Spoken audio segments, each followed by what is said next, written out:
Hi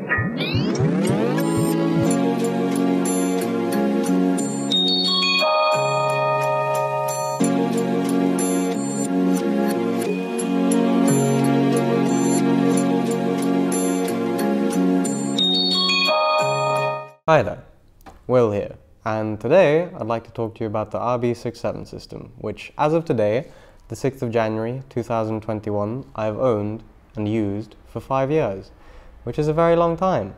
The reason I think it's pertinent to be speaking to you about the RB67 system now is because as of late it started gaining popularity on the internet. Likely because people realized that if you're going to own a camera that isn't manufactured anymore, it's probably best to own a camera that is fully mechanical and no longer manufactured. Which is a reasonable decision to make, because the reason I picked mine up when I picked it up was because the guy at the camera store was like, you can have an RZ, but the RZ is a fully electronic camera, and we have people coming in here all the time saying, I've got this RZ, can I repair it? And I say, no, because it's an electronic camera. But the RB can be repaired. I know a guy, let me give you his number. So we've established that the RB67 is repairable, which is good because it needs frequent repairs. I have owned this camera for 5 years. It has been repaired 6 times in those 5 years, and I've probably put around 250 rolls of film through it.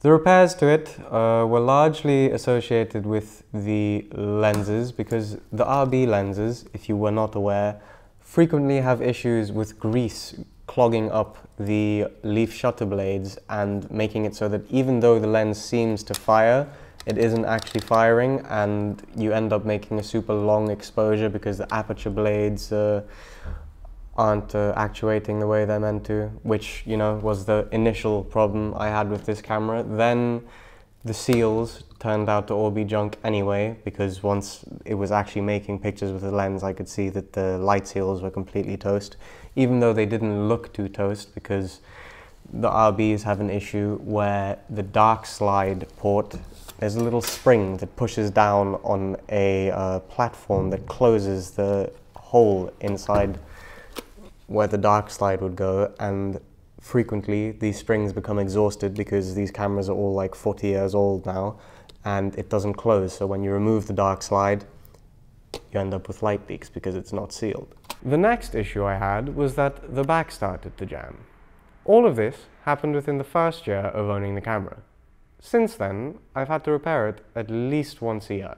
Currently, this RB67 Pro SD, the back on it is jamming when it reaches the 9th frame for some reason. I'm not dead certain why, because I've tested it and can't really see any specific reason besides maybe a misalignment in the roller pins, but also it's not up for me to decide because I'm going to have to take it in for a repair. So, to be honest, I could have bought an RZ and would have spent less money than I've spent on running these two cameras.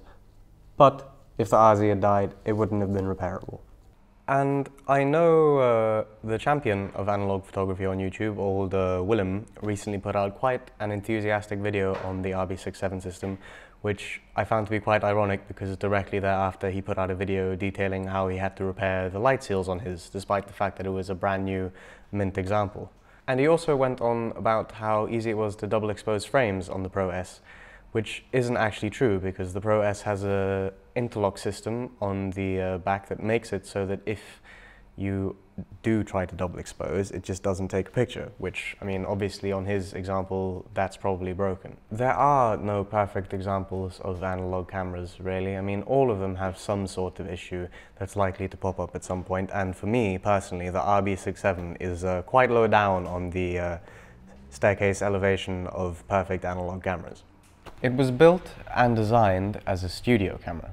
You're meant to chuck it on a tripod, point it at a model or other static scene, take your time focusing it, and then get the picture slowly. That's not to say that you cannot use it in the outside world though.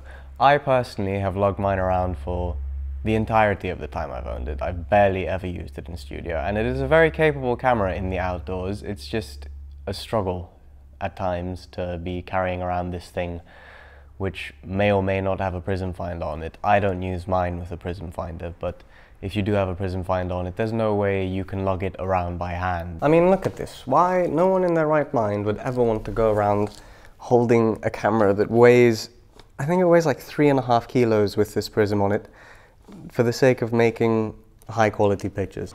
Now, I'm not just trying to rag on the RB67 system. I mean, I've owned it for 5 years and still own it, and if another one popped up for a good price, I'd definitely buy it, because to me they are an excellent camera system with excellent image quality that I really understand and enjoy using. But what I'm trying to say is that if you are very keen on picking one up, I would hope that watching this and getting an idea of all of the issues you're likely going to be in for would have an impact on your decision, because I don't think it's fair for you to be constantly bombarded by these excellent reviews and whatever of the RB67 system from people who haven't actually used them that long.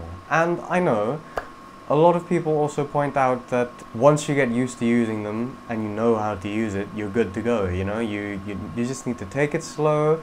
It's not a Leica, you know, you carry it around and it's heavy, but the image quality is worth it in the end. And that's true. It's absolutely true. I just feel that if you've got both sides of the story, you can make a much more informed decision in terms of what you're getting yourself in for. Overhyping them is just going to lead to a lot of disappointment. Like, because people are putting out more and more videos on how great these things are, more and more people are going to buy them, and more and more people are going to buy them broken, because it's very hard to find one that isn't broken in some way or another. Like, the people that resell them a lot of the time have absolutely no idea whether or not they work. They'll list them as perfect condition and things will be wrong all over the show. And with these cameras, there are a million things that can go wrong. The main thing about learning how to use an RB is learning how to troubleshoot exactly what it is that's gone wrong with it, because there's always something that's gone wrong with it. Like 9 out of 10 times I'm on a shoot, there's a moment on the shoot day where the camera isn't firing, and that's just part of the process where you need to figure out why exactly the camera isn't firing, whether it be because the interlock around the dark slide area, like there's all these little levers that can just get stuck and make it so that the camera refuses to fire, or the dark slide pin hasn't lifted up properly, or I don't know, this file shutter lock is locked for some reason, or the lens isn't jiggled on properly, that'll make it not fire. There's just so many things that you have to fight against in order to get a good picture out of this camera that I really wouldn't recommend picking it up unless you're dead set on owning a camera that is difficult to use, very heavy to carry around, but has incredible image quality. And also, just to mention, these prisms, I've never used this prism. I've taken maybe 5 pictures with this prism, because it's just such a mission to have to set this up and chuck it on a tripod, because there's no way you can handhold it and then use it to make a picture that there's no point. And when I say there's no point, I mean because the only benefits you get from this thing really are a higher point of view and a non-reversed flipped around image, which the reverse flipped around image story is something you can get used to very quickly. And the higher point of view, if you hold the camera like this, you've got a higher point of view, you've got an eye level point of view. And if you hold the camera like this, you've got an above eye level point of view. So there are ways to work around how hard these cameras are to use. I just don't reckon it's worth it a lot of the time. Like, if you're looking for a portrait camera that's fully mechanical and can be repaired in the future, then you can't really do much better than the RB67. If you're looking for a camera to carry around outside with you and photograph the outside world, you'd be much better off going for something like a Pentax 67, or not necessarily a Mamiya 7, but some other kind of 6.7 rangefinder, like a Kony Omega Rapid, which is actually very reasonably priced these days as well.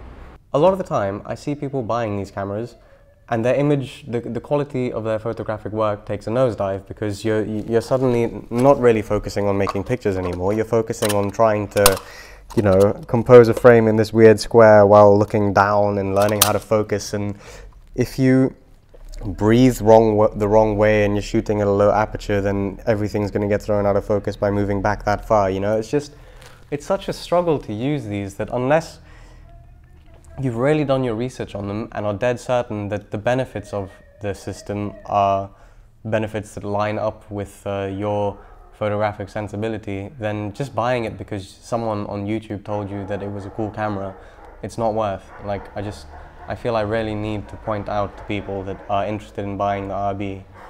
It's a lot less fun to use than people like to make it seem to be.